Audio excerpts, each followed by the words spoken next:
नमस्कार, आप देख रहे हैं खबर आलोक। दशकों तक नक्सल हिंसा की आग में झुलसने वाला बस्तर अब शांति की नई राह पर आगे बढ़ रहा है। जी हां, 31 मार्च 2026 को नक्सल मुक्त घोषित होने के बाद उम्मीद थी कि विकास की रफ्तार तेज होगी, उद्योग आएंगे, रोजगार के नए अवसर बनेंगे और बस्तर का युवा अपने ही घर आंगन में भविष्य गढ़ेगा। लेकिन जमीनी हकीकत कुछ और ही तस्वीर बयां कर रही है। जी हाँ, बस्तर संभाग में करीब 1,91,000 युवा रोजगार की तलाश में भटक रहे हैं। ये सिर्फ एक सरकारी आंकड़ा नहीं बल्कि उन हजारों परिवारों की चिंता है जिनके बेटे बेटियां डिग्री, डिप्लोमा और तकनीकी शिक्षा हासिल करने के बावजूद नौकरी के इंतजार में उम्र गुजार रहे हैं। रोजगार कार्यालय में वर्षों पहले पंजीयन कराने वाले युवाओं का कहना है कि उन्होंने समय समय पर अपना रिन्यूअल भी कराया, कई सरकारी और निजी भर्तियों में आवेदन भी किया, लेकिन आज तक स्थायी रोजगार नहीं मिल सका। युवाओं का आरोप है कि रोजगार कार्यालय केवल पंजीयन तक सीमित रह गए हैं, जबकि नौकरी का सपना आज भी अधूरा है।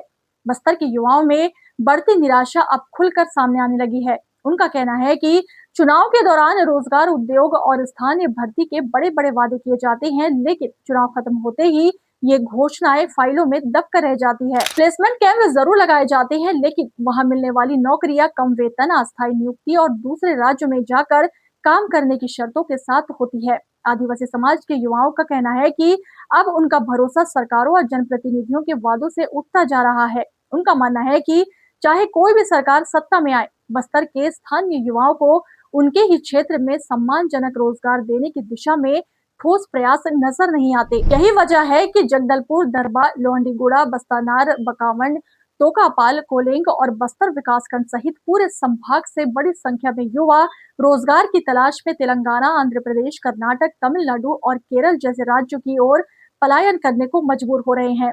युवाओं का कहना है कि वे किसी विशेष सुविधा या अतिरिक्त लाभ की मांग नहीं कर रहे हैं। उनकी केवल एक अपेक्षा है, अपनी योग्यता के अनुरूप अपने ही क्षेत्र में सम्मानजनक रोजगार मिले, ताकि उन्हें अपने परिवार और अपनी मिट्टी से दूर न जाना पड़े। विशेषज्ञ भी मानते हैं कि यदि स्थानीय स्तर पर उद्योग, कृषि आधारित इकाइयां, पर्यटन, वन उत्पाद प्रसंस्करण और सरकारी रिक्त पदों पर नियमित भर्ती को प्राथमिकता नहीं दी गई, तो बेरोजगारी का ये संकट आने वाले वर्षों में बस्तर के सामने सबसे बड़ी सामाजिक और आर्थिक चुनौती बन सकता है। आपको बता दें, कभी नक्सलवाद बस्तर के विकास में सबसे बड़ी बाधा थी। अब जब सुरक्षा का माहौल बेहतर हुआ है, तो सबसे बड़ा सवाल रोजगार का है, क्योंकि अगर बस्तर का युवा अपने ही क्षेत्र में अवसर नहीं पाएगा, तो उनकी प्रतिभा दूसरे राज्यों के विकास में योगदान देगी और बस्तर का विकास अधूरा रह जाएगा। अब निगाहें सरकार और नीति निर्माताओं पर है। सवाल ये है, क्या नक्सल मुक्त बस्तर को अब रोजगार मुक्त